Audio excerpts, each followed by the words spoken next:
Goeiemôre, my naam is André Bronkhorst. Dit is 'n baie spesiale tyd elke jaar vir my. Ek is net terug van Amerika af. Ons spandeer so die laaste 3 maande van die jaar in Amerika en dan die laaste week dan wil ons uit huis toe kom. Lekker tyd vir my terug te kom, is vir my so las wat my ouers af is. Terug gewees in Suid-Afrika en net terug gewees in ons Suid-Afrikaanse kultuur en mense. Ons het iets kosbaars in Suid-Afrika wat jy in geen ander plek in die wêreld kan kry. En ek moet mense maar draai en loop en gaan kyk wat is al buitekant om te waardeer wat jy het. En so ons gesin, ek en my gesin is Suid-Afrika vir ons baie kosbaar. Dit het net voor ek gevlieg het begin sneeuw in Amerika. Dis letterlik 'n seisoenverandering. Dis om van sneeuw en koue te kom en dit is mooi, dit is groen in Suid-Afrika. Ek weet baie die mense kla oor al die reën, maar dank die Here vir die reën en dis net 'n verfrissende tyd vir ons. Ek maak gewoonlik klaar aan die einde van die jaar. Vanaand doen ek my laaste diens in Pretoria Harties aan Amsterdam en dan is ek op 'n breek vir 'n maand. Dit is op die Here wag vir woord spesifiek vir volgende jaar en vir die volgende seisoen in ons lewe. Maar vir ons is ek staan vandag hier met 'n groot dankbaarheid om terug te wees. Vir my hier te wees is 'n voorreg vir Johan en vir Quentin en almal wat betrokke is. Dankie sê. Ek neem dit nie ligtelik op nie, dit is 'n voorreg. Net soos wat jy seën is vir jou hier te wees, is dit vir my baie groot seën om die geleentheid te kan kry om die woord te bedien. Mense wat die tyd uitkoop, tyd uitsit. Jy kan enige ander plek gewees het vandag, maar jy sit die tyd uit om hier te wees en saam te bid, saam te aanbid. En ek glo die Here sal ons eer en jou eer vir die tyd wat jy insit. Die tyd wat jy uitkoop vandag om hier te wees, sal hy teruggee aan jou oorvloed in jou lewe. Baie wat jy wil deel vandag is soveel goed, maar ons is op verwerkte tyd en ek het vanoggend opgestaan met 'n woord van die Here oor wat die Here wil doen vandag. Elke keer wanneer ons by mekaar kom, is daar 'n salwing vir die byeenkoms. Ek het 'n salwing op my lewe, daar's 'n salwing op jou lewe en dan is daar 'n salwing vir die byeenkoms. En daardie salwing is wat God se doel en plan is vir die byeenkoms. En ek wil liewer aan dit raak vandag en uitkom by dit. Daar's soveel wat ek kan deel, maar ek wil God se hart wakker maak vandag in jou lewe wat hy het vir jou. So weer eens dankie vir almal wat ek weet daar soveel in die agtergrond vir Corpus Christi dat ons by mekaar kan kom en net die geleentheid het om oor my woord te kon losmaak in die tyd. Ek wil jou vra as jy 'n Bybel het of 'n notaboek, dan kan jy saam met my lees. Jy kan jou Bybel oopmaak en ek lees vandag saam met julle in Markus hoofstuk 11, ek lees uit die Engels uit, Markus hoofstuk 11 vers 22 tot 26. Ons bid saam. Dankie Vader vir u woord. Dankie Here dat as soos die woord uitgaan, dat die woord nie leeg terugkeer nie.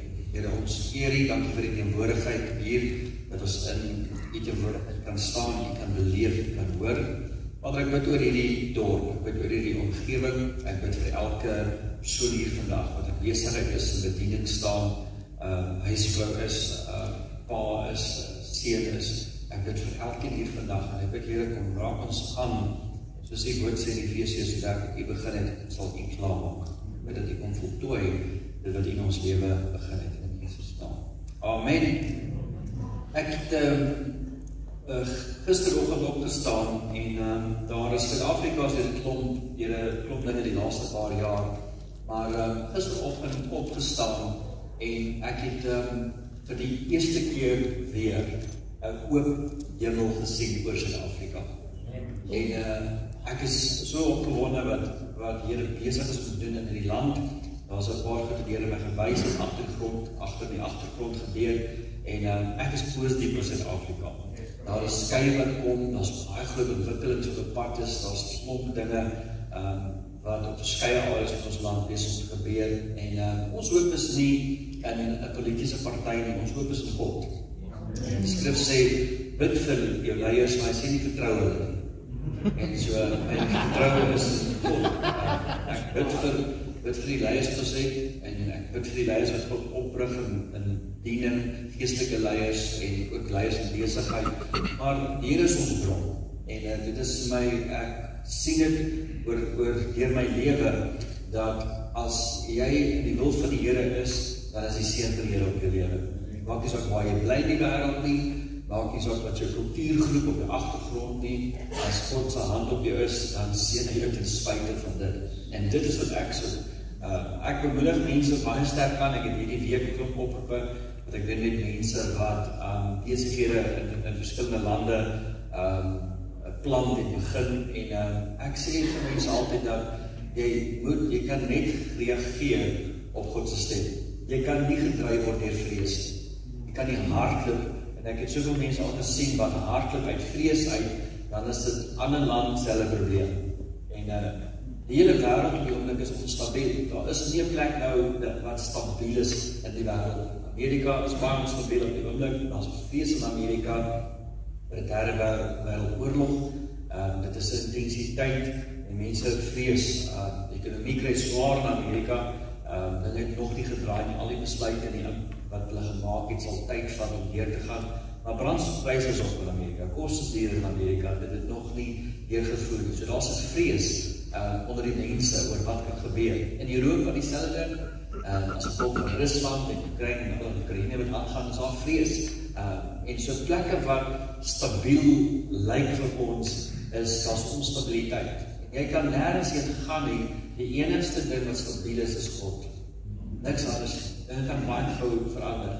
Here wys my gisteroggend 'n visioen, hy herinner my 'n visioen wat ek jare terug gesien het, waar ek word die oggend wakker en ek sien 'n visioen van skepe, en elke skip het 'n landsvlag op dit, en ek sien hierdie groot battleship in die gees, en met 'n land se naam op hom, en terug langsom is 'n klein bootjie, soos 'n visserbootjie daar van die Kaap af, en met Suid-Afrika se vlag op, en kyk nou al hierdie stepe, en Suid-Afrika se bootjie is so klein, visserbootjie. Die Here vra my, hy sê dat een van hierdie skepe dink jy is die veiligste.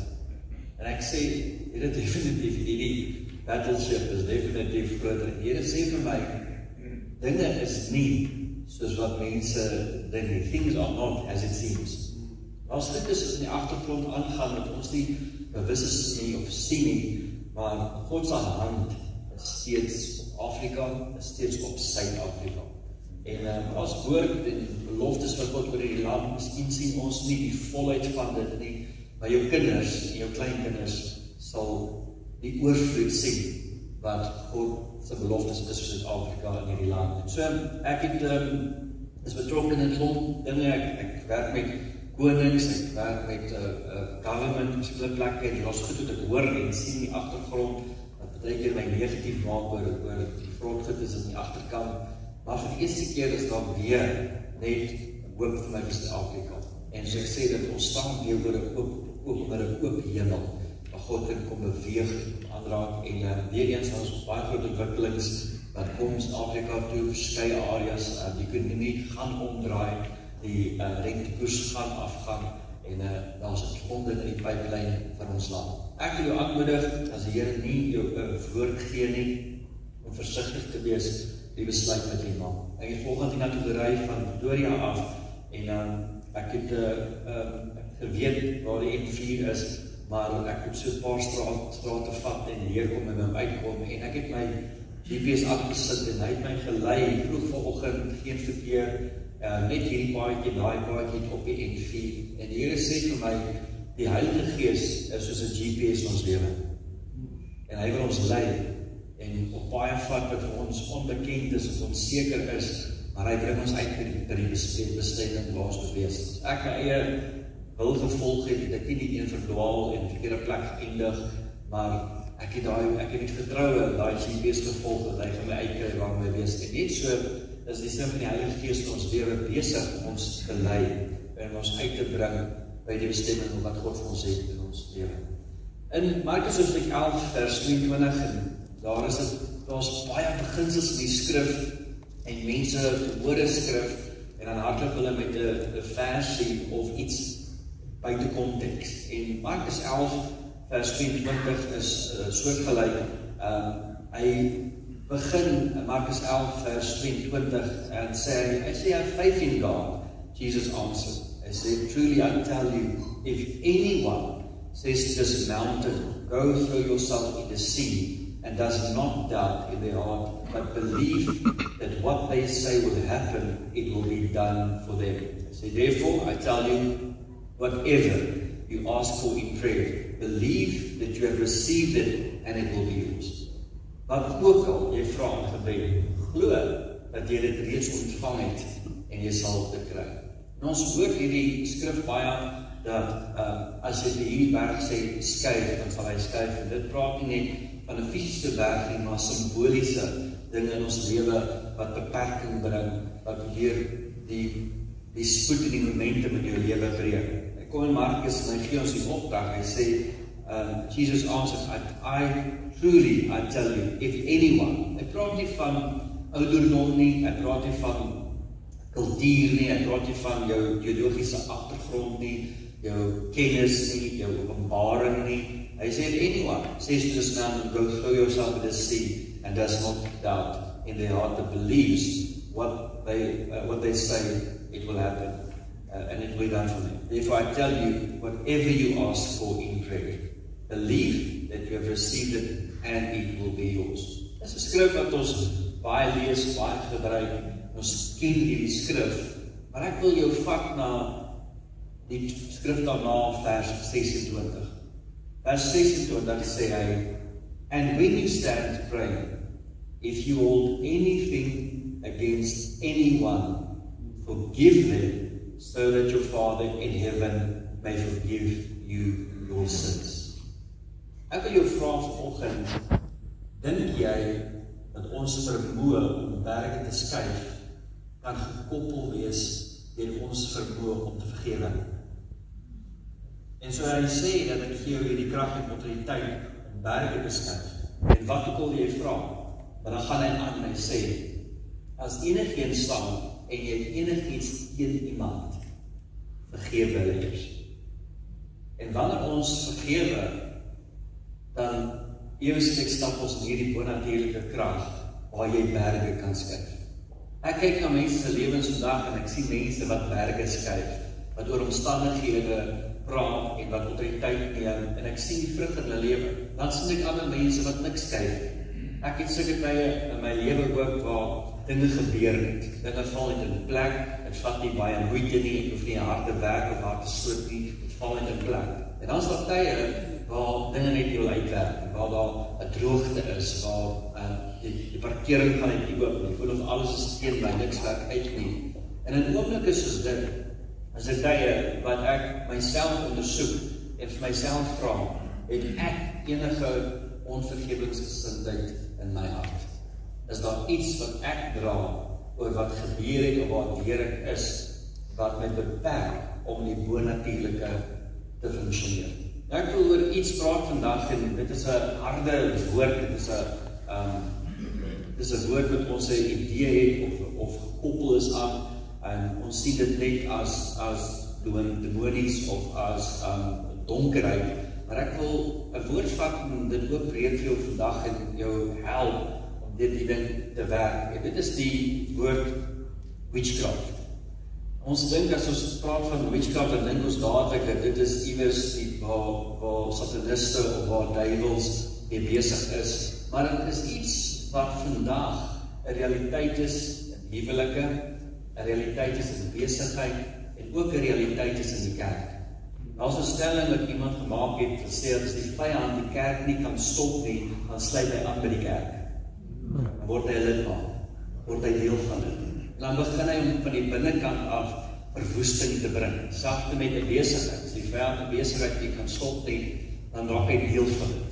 En dan begin hy aan die binnekant verwoesting bring. So as ons kyk na die Griekse woord vir witchcraft, dan is dit nie net beperk tot die occultiese beweging nie, maar witchcraft, it also refers to manipulation, control and rebellion. Dit is wat witchcraft is. So maklik kan dit inkom op verskeie plekke en ons is bewus van wat aangaan en teen dit werk op 'n oomblik. Nou, the Bible connects witchcraft with rebellion in Psalm 15 verse 23. I say rebellion is as the sin of witchcraft. Dit is, omdat daar iets gebeur, en my hart draai teen dit. My hart kan in die huwelik draai, in die verhouding. Ek kan in besigheid wees, you can be in business with people, and then in leadership structures, your heart can turn against the leadership. In ministry, you can be on the same team, fighting for the same kingdom, but internally, suddenly your heart starts to turn, and it becomes witchcraft. As soon as you are connected with someone, whether it's business, ministry, or marriage, and you're turning your heart against them, now it becomes witchcraft. And you are fighting against something that is supposed to have unity and breakthrough. Now, as ek praat van witchcraft in verskillende areas, en ek wil kortliks dit aanraak in verhoudings, in huwelik, in marriage, the enemy targets unity, because unity carries the blessing. Daar moet eenheid wees, in leierskap, eenheid wees in die huwelik, eenheid wees in besigheid vir ons om die volle opbrengs te kan ervaar. Ek sê dat the scripture says that one puts 100,000 to flight and two puts 10,000 to flight. But two people that don't have unity puts nothing to flight. Geen impak.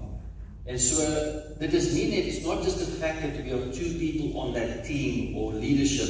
It is the enemy can break unity, and suddenly something that is supposed to be so successful now doesn't move anything because unity is broken. Psalms 133 says how good and pleasant it is when brothers dwell together in unity. Say, there the Lord commands the blessing. Waar daar eenheid is.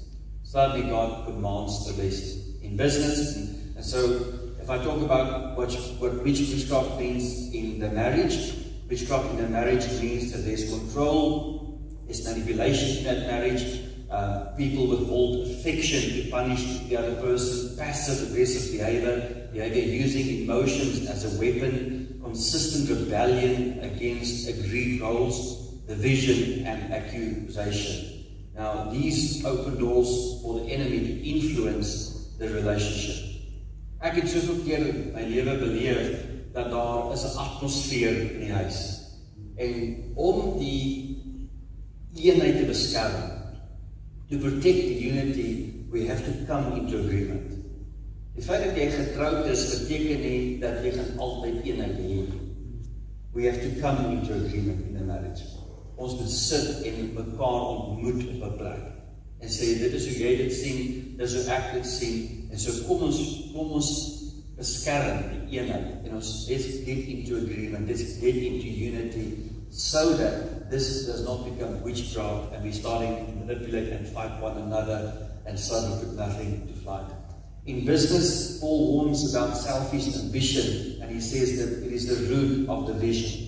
Galatians chapter 5 verse 20, selfish ambition, dissension and factions. Witchcraft in business is intimidation, manipulation, lies, sabotage, undermining each other, and power struggles.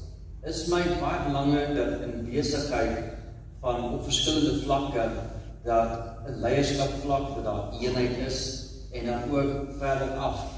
Wat help dit dat ek het 'n span mense wat saam met ek werk, en iemand se hart het gedraai? En dit is net 'n werk, dit is net 'n salaris wat hulle verdien. Die feit dat hulle daar is en hulle hart gedraai, ewe skielik begin witchcraft in daai maatskappy, in daai bediening. En dit begin teen die leierskap werk. Ek ervaar dat die woord vir vanoggend is, dat eerstens dat die Here wil hê ons moet vergewe. En ek gaan jou lei in dit vandag, maar nie net vergewe nie, die Here wil hê dat ons moet 'n settlement kry, 'n agreement kry. Ek praat van huwelik, ek praat van besigheid, en ook vir mense wat in bediening is, dat daar 'n plek is, daar's 'n area van swart en wit waar dit was reg of verkeerd. Maar ons is verby daai plek al. Daar was 'n oomblik gewees waar jy kan sê, weet jy wat, is reg, is verkeerd, hier is die bewyse, maar jy is verby dit al, en die plek waar jy nou is 'n plek waar daar moet vrede kom. Daar moet agreement kom. En ek sê nie dat jy sal weer met daai persoon besigheid doen. Ek sê nie dat jy sal weer in 'n vennootskap wees nie. Ek sê dat in bediening beteken dit nie dat jy weer saam met daai persoon sal werk nie.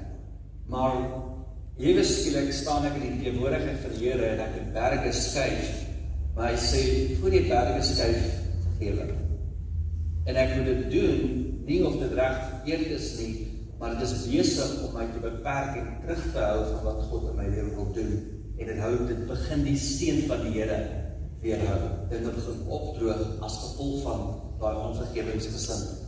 Ek wil jou aanmoedig vandag, en ek gaan saam met julle bid, ons gaan deur dit gaan, deur vergifnis gaan, maar ek wil jou aanmoedig om die oproep te maak. Ek wil jou aanmoedig om met die individu te sit en om dit uit te praat. Of jy weer aangaan met daai besigheid, of jy weer deel is van daai bediening, wat ek al die impak is van dit, maar dat dit gesê is, en dat dit oop is, en ontbloot is, dat dit nie iets is wat jy jou lewe mee aangaan, maar jy loop met daai bitterheid, en is deel van elke keer wanneer jy in die teenwoordigheid van die Here inkom, bring jy dit net die woord van die Here in, en jy staan, en jy aanbid die Here, maar daar is nog steeds onvergewensgesindheid in jou hart. Ons vergewe nie, omdat dit reg of verkeerd is wat gebeur het nie. Ons vergewe, omdat God ons die opdrag gee, en sê, dat vergewe ander, spreek hulle vry. En dit hou jou terug van die, ek noem dit die demanded blessing, die commanded blessing, as jy nie losmaak van ander. En so daar's gesprekke wat jy moet hê. Miskien is jy op 'n plek waar die persoon nie sal sit nie. Ek het mense deur my lewe waar ek wou versoen het en regmaak, maar hulle stel nie belang om met my te sit en dit uit te praat en dit op te klaar nie. So ek kan niks doen omtrent dit, maar maak seker dat jou hart is vir versoening. Want in dit vra Christus ons om hom te verteenwoordig. Christ asks us to be Christ-like to others. And to be Christ-like is to show people mercy when they don't deserve it.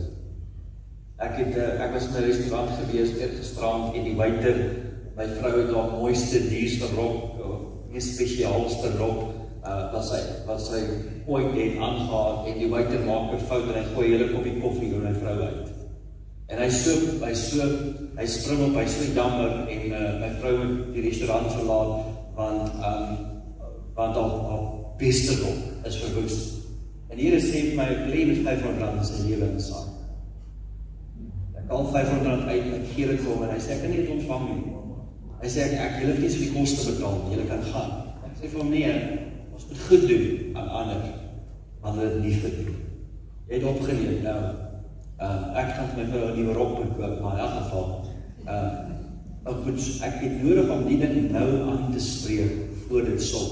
As ek die ding nie aanspreek nie, gaan jy vanaand in die bed lê, en die vyand gaan kom en jou verwoes oor wat hier gebeur het vandag. Deur skuldgevoelens, deur manipulasie, en soos gaan stop tot nou dit sit.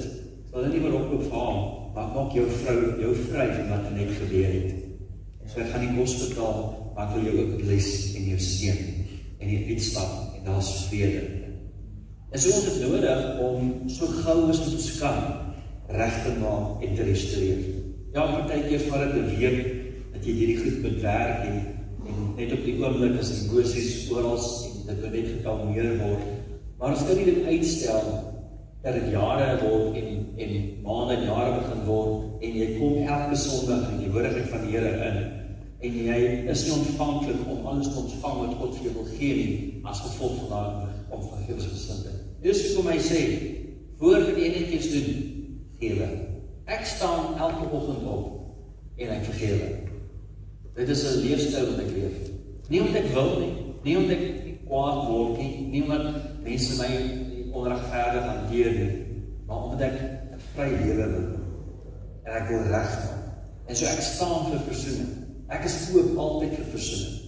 Maak nie saak wat gebeur het nie, ek is oop om die gesprek te hê en te sit. Miskien werk ons nooit meer saam in die toekoms nie, maar ek vergewe jou. Ek spreek jou vry, sodat jy kan aangaan met jou lewe, en dat ek ook aan kan beweeg, en in die teenwoordigheid van die Here staan, en werklik vry kan wees. Sodat wanneer die berge kom, en ek berge moet skuif, ek in daardie autoriteit kan beweeg, want ek het gereageer op die opdrag van God. Wil jy met hoor weer vanoggend, ek sê nie dis reg nie. Jy sit daar vandag hier en jy sê, André man, dit was nie reg. Ek sê nie dit was reg. Dit is al die bewyse van alles wat gebeur het. Daar baie as ek met jou stories vertel in my lewe, aan righteous goed wat my gebeur het, unjust goed wat my gebeur het deur my lewe.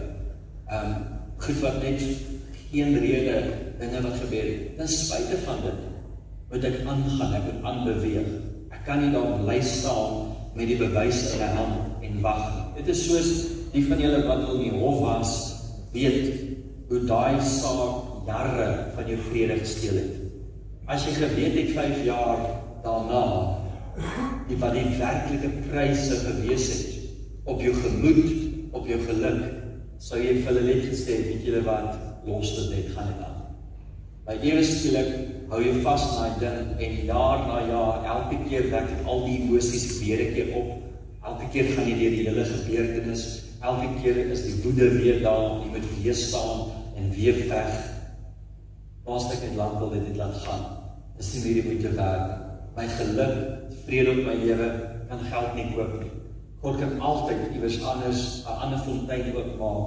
Hy kan iewers my seën as gevolg van die feit dat ek daardie persoon vrygespreek het en losgemaak. Ek leer met wysheid vat wat ek vanoggend vir jou sê. Hier sit verskillende mense in die plek, besigheid en bediening, verskillende areas en so, moenie net kopie en paste. Ek sê nie, wat net dit en wys dit en gaan doen dit nie. Ek praat om met wysheid te reageer. My vraag is dit jou vrede werd? Is dit regtig in die langtermyn jou vrede en jou geluk werd om vashou aan daai ding en deur die lewe te gaan? Elke keer, jy sê dit vergewe, jy sê dit gaan, maar elke keer daai bitterheid is nog steeds daar. Bitterheid is soos gif wat in water gegooi word. En daai gif versprei deur daai hele glaswater. Dis nie net 'n stukkie wat bo lê wat vergiftig is nie. Ewe skielik raak alles contaminated as gevolg van daai bietjie wat daarin is. En ek ervaar dat die Here wil jou vrymaak van dit. So kom aan die einde van die jaar, baie goed is gebeur, is deur baie goed is hierdie jaar. Jy kan stories vir my vertel oor dat dit jou slegste jaar ooit was of die moeilikste jaar ooit was. In spite van dit is daar goed wat ons moet afsluit. Boeke wat ons moet toemaak, wat ons moet klaarmaak met mense in besigheid en aangaan. Sê, ek spreek jou vry. Dit wat jy gedoen het, is nie reg gewees, maar ek spreek jou vry. Ek hou dit nie teen jou nie. Ek gaan aanbeweeg, want daar is groot dinge wat vir my wag. As God werklik jou bron is, dan kan jy vry spreek. Maar as Mammon jou bron is, dan is dit moeilik om vry te spreek. Want ek moet veg vir alles wat ek kry, my deel moet ek verveg en beskerm. As God jou bron is, dan kan jy vry spreek en dat gaan. Want jy weet dat die seën van die Here sal jou vind in die lewe. En so in besigheid en business, Paul warns about selfish ambition. And so the root of the vision is selfish ambition. Galatians chapter 5, verse 20. In ministry, the enemy especially attacks ministry unity because unity brings power. As daar eenheid is daar krag. Nie net in besigheid nie, maar ook in bediening. And so in ministry, John chapter 7, verse 21 says that they may be one so that the world may believe. Dis is 'n gebed waar Jesus bid en Jesus bid oor hulle, die disciples. En hy sê, Vader, ek vra dat hulle sal een wees soos dit ons is. Dat hulle eenheid sal hê. En hy praat nie van 'n eenheid dat hulle onder mekaar die eenheid sal hê nie. Hy sê die eenheid wat ek en u het, hulle ook daai eenheid met u het. Om in eenheid met God te wees, beteken dat ek moet sy hart dra. En God het die wêreld gegee nog voor hulle gesonde. God het Jesus gestuur en die prys betaal nog voor. Mense is baie vinnig om op te staan en sê, maar hoe sal ek ooit dan voorkom in die lewe? Hoe sal ek dit dan ooit maak? Daar is 'n koninkryk wat ons deel is van, wat groot is as hierdie aardse koninkryk. En God se koninkryk sal skatte vir jou uitsit op die aarde en voorsiening na jou te bring, wat geen mens van jou kan leer. Ek is totaal oortuig vandag, dat dit wat God vir my het, kan niemand leer nie. Ek is vertrouwd by. Ja, daar is deur wat God vir my wil oopmaak. Niemand kan dit stop. Mense is nie my bron nie. Die rede hoekom ek dink dat mense kan dit stop of beperk, is omdat ek hulle my bron maak. As God my bron is, dan kan ek met vrede lewe en voortgaan, en my hoop en my vertroue is van hom. En so in bediening en ministry, signs of witchcraft is rebellion against leadership. Is gossip, is backdoor meetings, manipulation to gain influence, people forming factions. Ek word net in bediening 3 mense wat teen jou draai en saam staan en begin om 'n woord te versprei. In ministry, it's jealousy over gifts or position. These are spiritual attacks. And Paul warns in Ephesians, he warns the church, Ephesians chapter 4 verse 27, says, do not give place to the devil. Moenie plek gee vir die vyand. In my jare se ure van huweliksverhale, het ek elke keer as ek 'n paartjie kan kry, om te verstaan, dat daar 'n groter aanval is as dit is. As hulle altyd kan insien, dat die vyand weer 'n hou vaskry. Nie maar dit is sy skuld, nie maar dit is haar skuld, nie maar jy het dit gedoen, en as hulle kan insien en net verby dit kyk, en agterkom, daar is iets groters hier in die agtergrond, waar die vyand besig is om iets te werk, om eenheid te breek, om dit wat God by mekaar gesit het, wat eenheid moet kragtig moet wees, om eenheid te breek, en nou begin het gaan oor my behoeftes en jou behoeftes, en dis alles die vyand wat kom daar, as hulle net kan insien, daar is iets groters agter dit. Ek kan nie vandag in besigheid of in bediening leierskap hê wat om dieselfde tafel sit as ek, wat daar nie eenheid is. Ek self in my lewe, ek is op verskillende boards, op gemeentes, op verskillende goed, daar is boards wat ek self in my lewe al bedank het van. En daar het gegaan het, en het gesê, weet julle wat, julle probleem is nie julle nie, dis ek. En ek het nodig om te bedank. Ek het nodig om terug te staan, want ek kan nie saamstem met hoe julle werk en hoe julle funksioneer nie. So om die seën van die Here nie te weerhou vir julle nie, gaan ek bedank. Ek gaan resign. Bless julle, seën julle, ek is nie teen julle nie. Maar ek gaan ook nie stop wat God doen in julle lewe, omdat ek nie kan saamstem met dit. Dit is my baie belangrik dat in leierskap en besigheid, en selfs in bediening, ons op dieselfde bladsy is as leierskap. Ek kan nie iemand hê wat in daai maatskappy werk, wat sy hart teen dit is. Maar God wil kom en hy wil dit seën, en iemand sy hart is teen dit, en hy stop wat God wil doen. En dit is nie iets wat gebeur, dit is nie 'n ligskakelaar wat gebeur in 'n oomblik nie, dit gebeur oor tyd, dat mense sy harte draai. Die van julle wat in bediening en besigheid is, weet vandag dat mense sy harte verlaat die vertrek, voordat hulle die vertrek verlaat. In die tyd wat iemand bedank, het hulle hart lang wil bedank. En jy kan probeer sit met daai persoon, en jy kan hulle probeer terugwen met 'n groter salaris en beter voordele, want hulle hart is lang al nie in dit. En dit is net 'n tydelike uitweg. Jy gaan hulle 'n beter aanstelling gee, 'n groter salaris, 6 maande later gaan jy weer dieselfde probleem sit. En so, dit beteken nie dat ons moet almal perfek wees, op dieselfde bladsy wees nie, maar daar moet eenheid wees. En so ek wil seker maak dat almal in daai besigheid is in agreement en in eenheid. Ons kan verskil, ons kan ander dink oor dit, maar ons wil die eenheid beskerm. En so dis dalk hoe jy voel oor dit, dis dalk hoe jy dit sien, maar kan ons by 'n agreement kom? Kan ons in eenheid kom met mekaar? Eenheid is nie iets wat net van self gebeur nie. Eenheid is iets wat ons by mekaar kom en ons kies om eenheid te vorm, om saam te werk. Hier is die visie van die maatskappy. Hier is waar ons op pad is.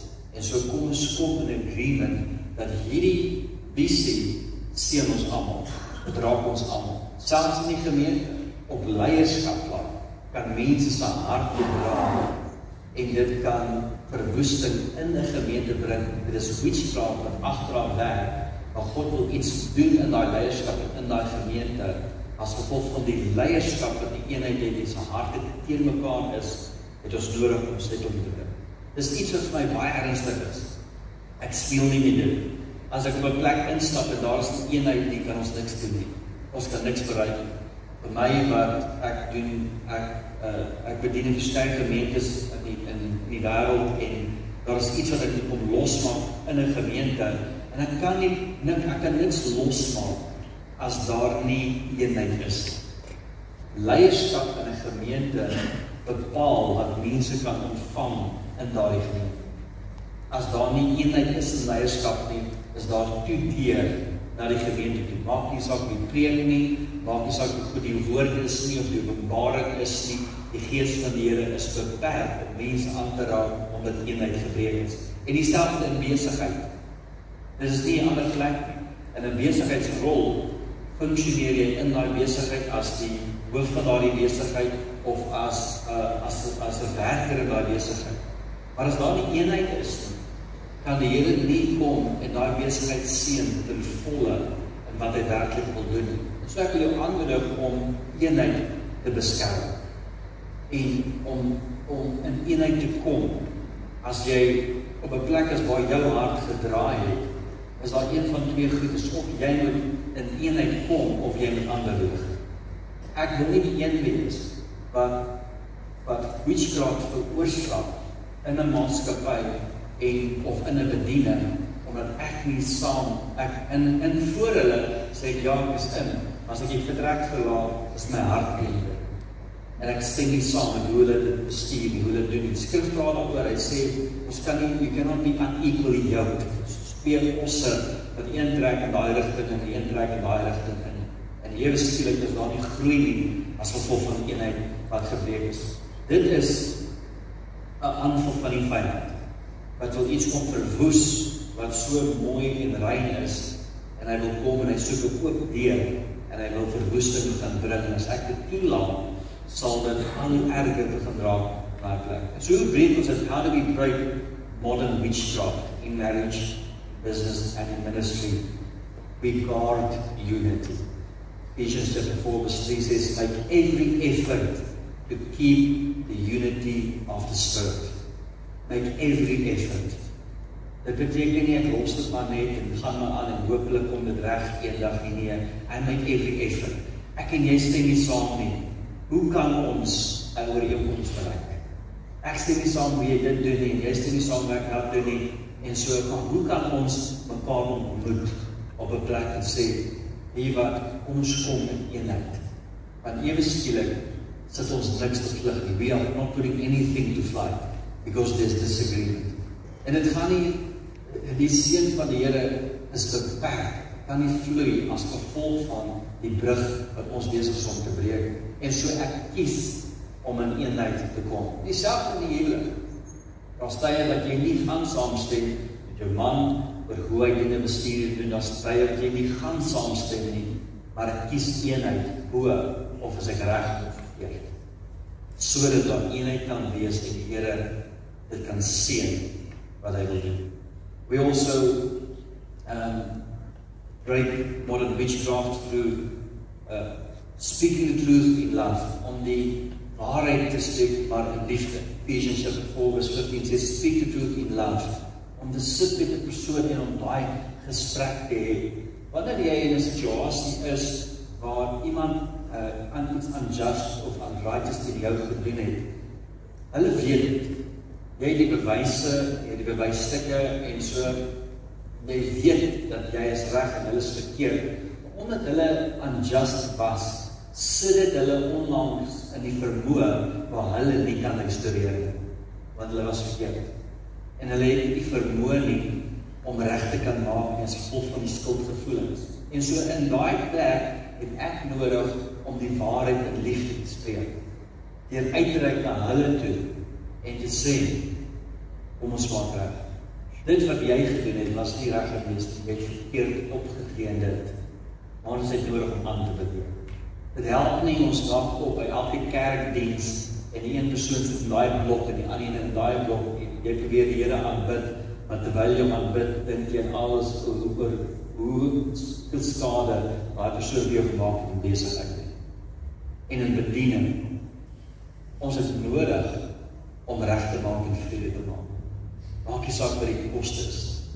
Weereens, dalk is daar die verhouding nie herstel weer op dieselfde kapasiteit of plek waar dit was voorheen, maar daar is vrede en dit is weggemaak en jy kan aangaan met jou lewe en jy kan ander lewe en in die teenwoordigheid van die Here staan en wanneer daar krag is en berge moet geskei word, kan jy berge skei met jou gees besoek. En dan laaste nommer 3 is to walk in the fruit of the Spirit. The antidote to witchcraft is love, patience, self-control and humility. Dit is om jammer te sê wanneer ek nie hoef jammer te sê. Dit is om lief te hê wanneer ek nie hoef lief te hê. Wanneer ek my buite gevang het, dat hy is skuldig, hy het droog gemaak en ek het die reg nou om sy lewe vir hom moeilik te maak. Maar kies om genadig te wees te hom. Dit sal 'n groot impak op sy lewe hê vorentoe. As enige tipe van dissiplinering of wat ek kon bring teen hom, die feit dat ek in sy swakheid genadig was teenoor hom en regtig geniet aan hom in daai oomblik. Hy verdien dit nie, maar wie van ons verdien dit die binnekant? Ek het keer in my lewe so droog gemaak, ek dank die Here vir sy genade wat genoeg was vir my in daai oomblik, dat ek weer kon opstaan. En ek het nodig om myself genade aan ander mense voor te gee en sê, kom ons by 'n settlement. Kom ons maak klaar met hierdie en ons beweeg aan. Ek is betrokke by baie hofsaake, mense wat in hofsaake ingaan en wat groot besigheid doen. En ek sit altyd met hulle en ek smeek hulle en sê, maak seker, is daar nie enige ander manier hoe jy hierdie ding kan settle in 'n gesprek om 'n tafel voordat jy hierdie route gaan. Want hierdie route gaan jou vir jare besig hou. Dit gaan jare van geluk steel, jare van vrede steel, om aan die einde net te kan sê ek was reg geweest. Dus die vrede kan nie gekoop word nie. Maak nie saak hoeveel geld dit is nie, maak nie saak wat op die spel is nie, my vrede is kosbaar. En ek sal liewers wil settle by ooreenkoms om sê, weet jy wat, ek wil aangaan my lewe. Hier wil spreek vry ons beweeg aan. Volgende praat die Here met jou en ek weet eens ek lewe die wysheid vat en op jou vlak van jou lewe reageer op dit. Ek ervaar as mense wat die jaar moet afsluit en jy moet die jaar afsluit en sekere boeke toemaak. Dit is afsluit, klaar. Jy kan nie in 2026 ingaan met hierdie selfde goeders. Jy nodig op 'n punt te kom en die gesprek te hê. Maak so hoe moeilik dit is nie, maar jy nodig om die oproep te maak, om die tafel te sit en sê, weet jy wat, ons maak klaar. Ons sê, ons is verby die punt van reg en verkeerd. Hierdie ding is besig om my vrede te steel. Agteraf is daar 'n bietjie gif en dit is besig om al die water suur te maak, al die water te vergiftig. Ek wil uit my stelsel uitkry. Ek is klaar met dit. Ek vergeef jou. Ek spreek jou vry. Kom ons probeer aan. Ons gaan na vore. Ek wil jou volgende geleentheid gee om jouself te vergewe. Ek wil, as hy praat oor vergifnis, hy sê first forgive. Vergifnis het 3 faktore. Vergifnis is ons vergewe onsself, die dinge wat ons gedoen het en wat ons gesê het. Ek spreek myself vry. Ek hou dit nie teen myself. Ons vergewe ander mense, ons spreek hulle vry en vergifnis is ook om God te vergewe.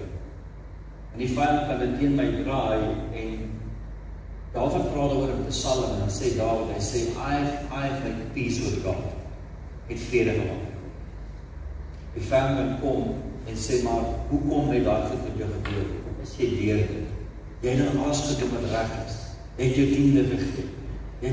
Jy was getrou geweest. Hoekom het dit gebeur?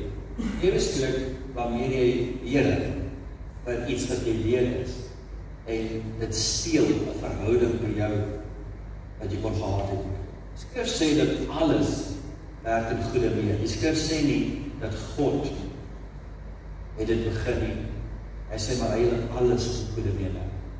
Ek is in 'n situasie gewees so 3-4 jaar terug waar ons in 'n my vrou en my kinders, my ouers en my moeder ongeluk laas 4 jaar terug. En dit was 'n moeilike ding om deur te werk en deur te gaan. Ek het was voor 'n diens in die aanbidding, diens is besig om te begin, en in die diens staan ek en ek moet opgaan om te begin bedien, en ek kry 'n oproep, en hulle sê vir my dat die kinders was net in 'n ongeluk gewees.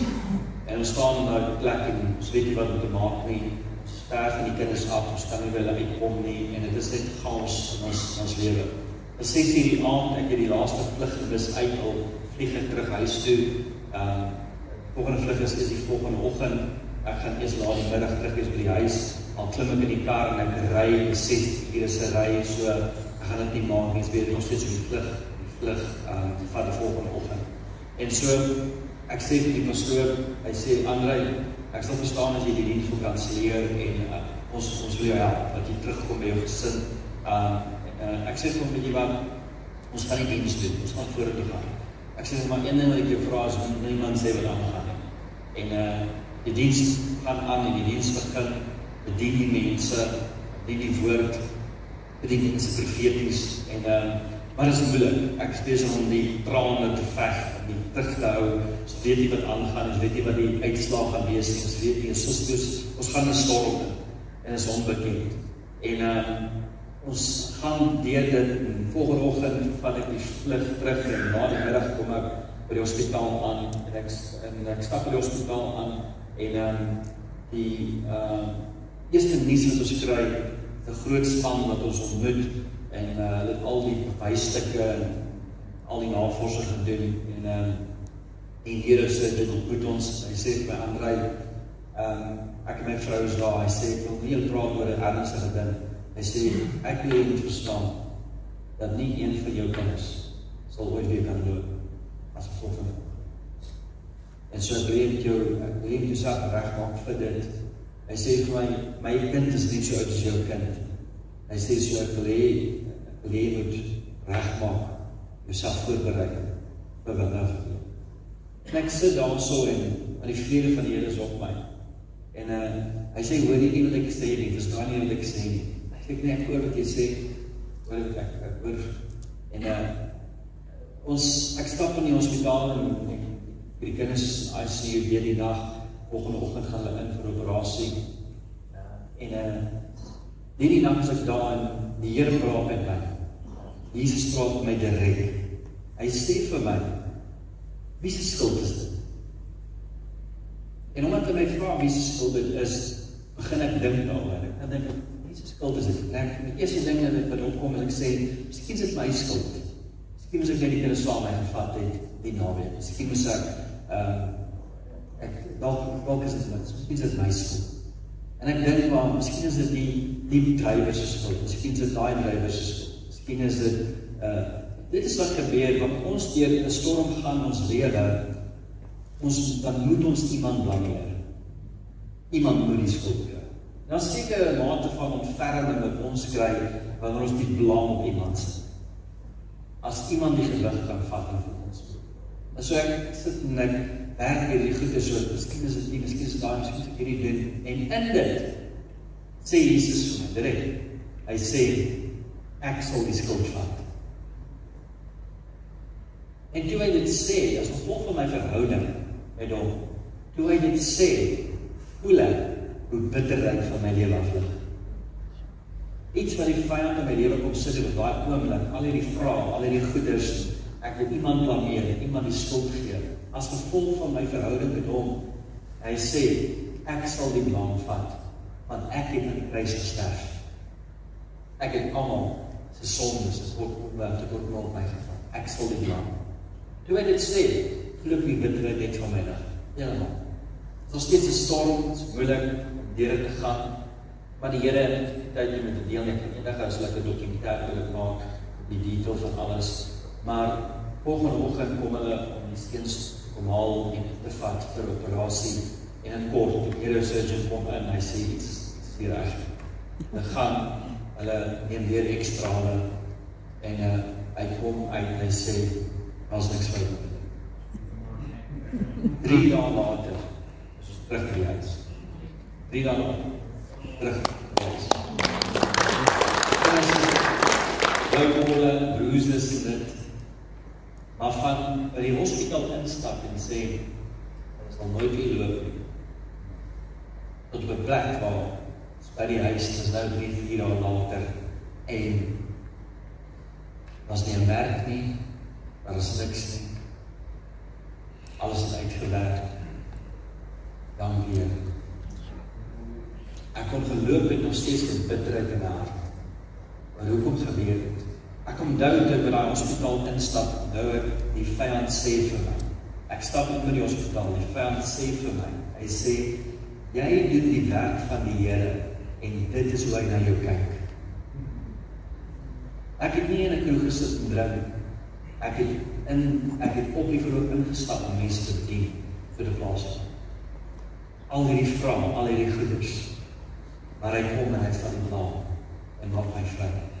Maak my los. Jy kan sit en ons kan ure probeer praat oor hoekom het dit gebeur, hoekom is jy weer dit. En daar is net nie antwoorde vir dit. Ons kan dit net nie verduidelik nie. Jy kan 'n leeftyd vat en probeer om antwoord te kry vir daai vraag.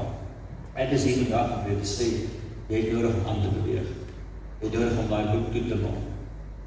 Jy het nodig om te vergewe en aan te gaan. Dat is iets veel groter wat die Here het vir jou daar buitekant. Toe ek terugvlieg, as ek in Amerika is, dan doen ek Argentinië saam met Amerika. Dit is op dieselfde tydsone. En net nou aan die einde van my seisoen in Amerika, is ek uit Argentinië toe om te bedien. En ek is in die dorp waar ek was toe die ongeluk plaasgevind het. En besigheidsman kontak my en sê, André, maandagoggend is dit moontlik vir jou om vinnig te stop by my kantoor. Sê vir my vlieg uit Argentinië toe daai selfde dag, soos Hof, hy sê, asseblief as jy kan. En die Here sê vir my, jy moet gaan. Geen hom nie weer is nie. En so ek werk dit in, ek is op pad liggaam toe om te vlieg uit internasionaal, ek stop vinnig, dis 'n besigheid, by die adres, ek stap in, dis 'n besigheid. En nog nooit ontmoet nie. Hy sê ek net maar goed so vir jou wys. Hy vat my in sy kantoor en sê sy kantoor is 3 foto's van sy kinders, sy vrou, hy sê dis my 3 kinders, dit is my vrou. Hy sê maar jy verstaan seker nie waar dit gaan nie, maar ek gaan nou vir jou verduidelik, maar wil nog iets wys. Hy vat my in sy fabriek en sy fabriek is 'n half miljoen squares, sy fabriek oppervlak.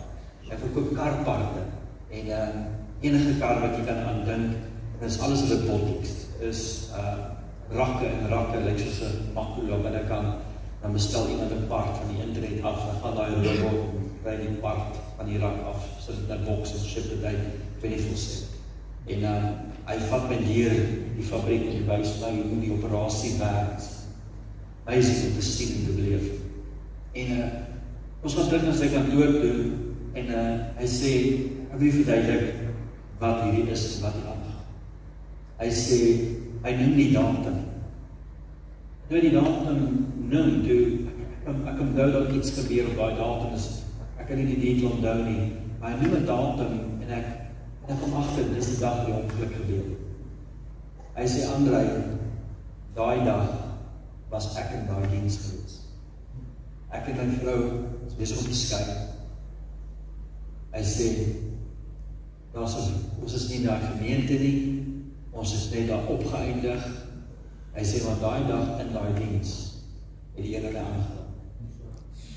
Hy sê, daai 3 kinders, die 3de een is nooit gebore gewees het. Hy sê, die Here het my huwelik gered daai dag. My kinders gered daai dag. Hy sê, hierdie maatskappy, ons sou geskei het. Hy sê, ek sou in 'n slaapkamer 'n paar getrek het, my vrou sou meeste van ons gevat het. Hy sê, hierdie maatskappy het toe $40 miljoen 'n jaar gedoen, ons doen nou $400 miljoen 'n jaar. Ek was in daai diens gewees.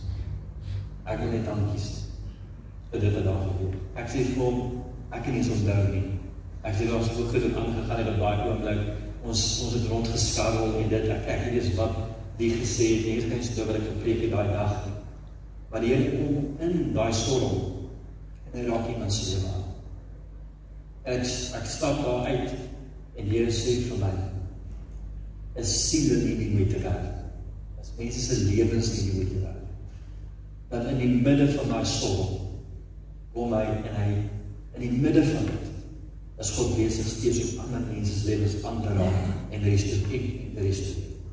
Dit is 'n las weer van my af, dat soveel goed wat ek gewon het, maar hoekom het al die goed gebeur, hier al die goed, want hier kom die Here en in dit, restaureer hy gesin, restaureer die huwelik.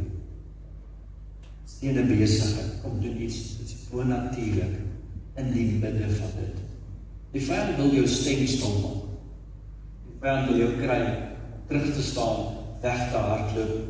My pa het altyd gesê dat hy gesê het, hy sê the plan of the enemy is to enter, separate and assassinate. Hy inkom in jou lewe, as hy in is, wil hy jou een kan kry. Jou stil maak. Dit wat jy leer is, jou stem van. En dan wil hy jou verwoes in jou lewe. Ek sê vandag om vir jou te sê dat jy nodig om terug te kom. Jou stem, die volume van jou stem weer opgedraai word. Ek sê nie dis reg wat gebeur het nie en wat jy leer is nie, maar dit is tyd om aan te beweeg. Dit is tyd om aan te gaan. Maak by hom toe, settle dit, gaan aan, beweeg vorentoe. Daar's 'n mooi toekoms wat God vir jou het, dat hy vir jou voorberei. Kom ons bid saam. Vader, ek bid vir elke persoon wat hier is vandag en Vader, ons is hier vandag om te vergewe en om vry te soek. Vader, ons begin hier met dit, sodat wanneer ons hier uitstap, kan ander loop op daardie vergifnis. Vader, soos ons hier sit vandag, Here, wil ons onsself vergewe en vryspreek vir wat gebeur.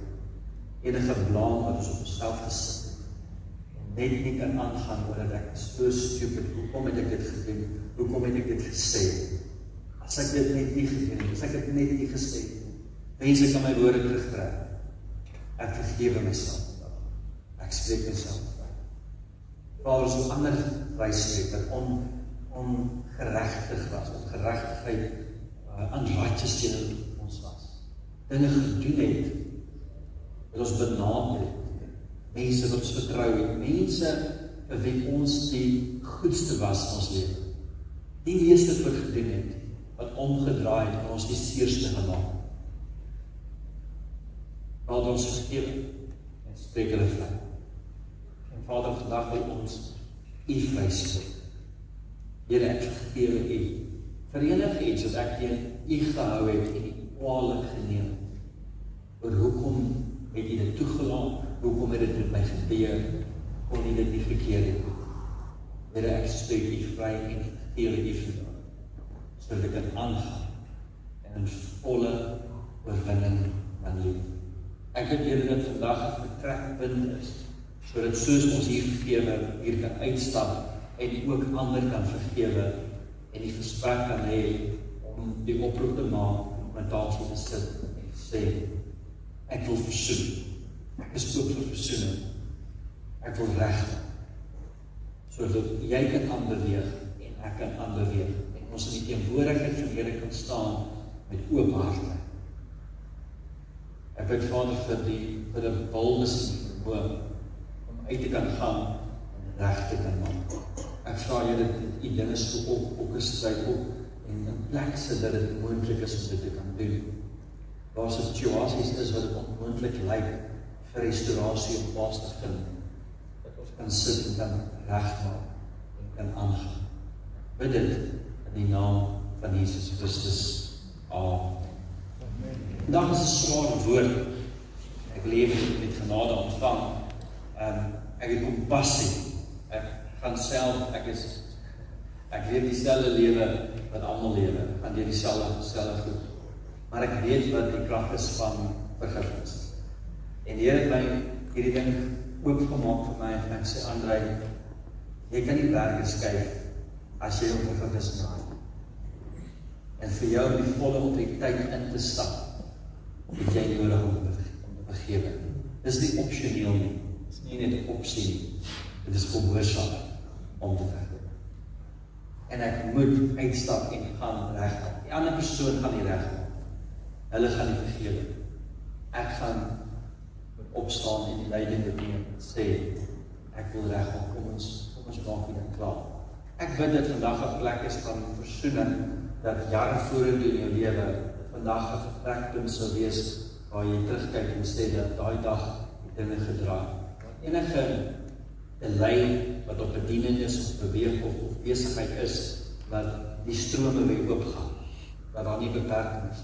As jy hier is vandag, en jy het leierskap, of jy het span, saam met jou werk, maak seker dat jy sit saam met hulle aan 'n tafel, en dat julle harte in dieselfde rigting is.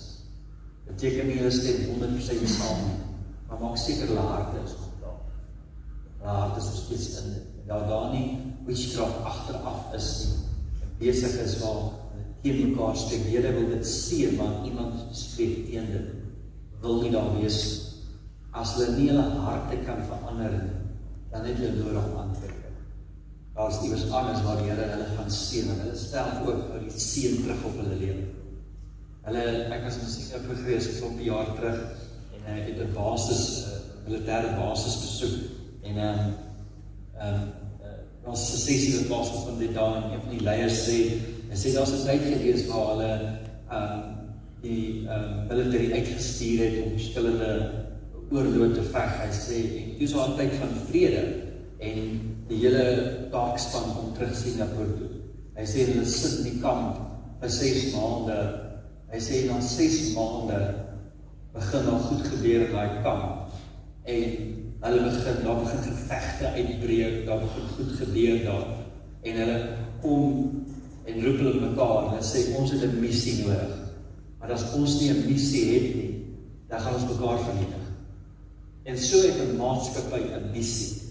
As daar nie visie is vir daai maatskappy nie, dan gaan hulle mekaar begin vernietig in die proses. As 'n kerk nie 'n visie het voor te beweeg nie, dis wat ons gedoen het 10 jaar terug, en dis waar ons op pad is. En ewe skielik gaan leierskap die mekaar gaan opstaan, in plaas dat hulle veg vir dieselfde doel, gaan hulle mekaar begin veg.